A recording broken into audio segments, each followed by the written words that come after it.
Hello guys, for this video guys, ito yung aming homemade mayonnaise. Ayan, so ang ganda-ganda guys ng aming homemade mayonnaise. So first time namin gumawa guys ng homemade mayonnaise. Ayan, so tamang-tama talaga yung kanyang pagkalapot at creamy siya. Ayan, ito yung aming first time na nagawa na homemade mayonnaise guys. Sinusubukan lang namin guys kung makagawa pa talaga kami ng mayonnaise. So, ang sarap-sarap talaga niya, guys. Creamy guys. So, ang ginagamit pala namin dito, guys, is dalawang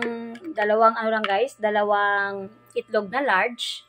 And then, 2 teaspoon na salt, iodized salt. And then, 2.5 tablespoon na vinegar. So, vinegar yung aming gamit nito, guys. At saka 2 cups na vegetable oil. Ayan. So, ito na yun guys, yung final na nagawa naming mayonnaise. Ang sarap-sarap guys.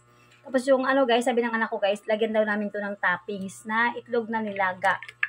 Ayan. So, naglaga na kami ng itlog guys. Dito namin siya ilagay sa aming nagawang mayonnaise. Ayan. So, ang sarap-sarap guys. Ayan. So, kung makikita nyo, ang sarap-sarap talaga. Ayan na yung aming homemade mayonnaise. Ayan na guys, so smash na yung guys, dinudurog na yung itlog na isang piraso. Ayan, so ihalo namin yan sa aming ayan na guys, so ihalo namin yan guys sa aming nagawang mayonnaise, homemade. Ayan. Isang piraso lang yan guys na itlog large. Then ayan na guys, so ilagay na namin ang aming mayonnaise dyan. Yung itlog namin guys na boiled egg, ayan, na dinudurog, ilagay namin dyan sa aming mayonnaise. Ayan, so halo-halo na. Wow, ang sarap. So ipalaman namin yan bukas guys ng sandwich. Naubusan kami kasi ng sandwich ngayon guys. Tapos yung tindahan naman sarado na.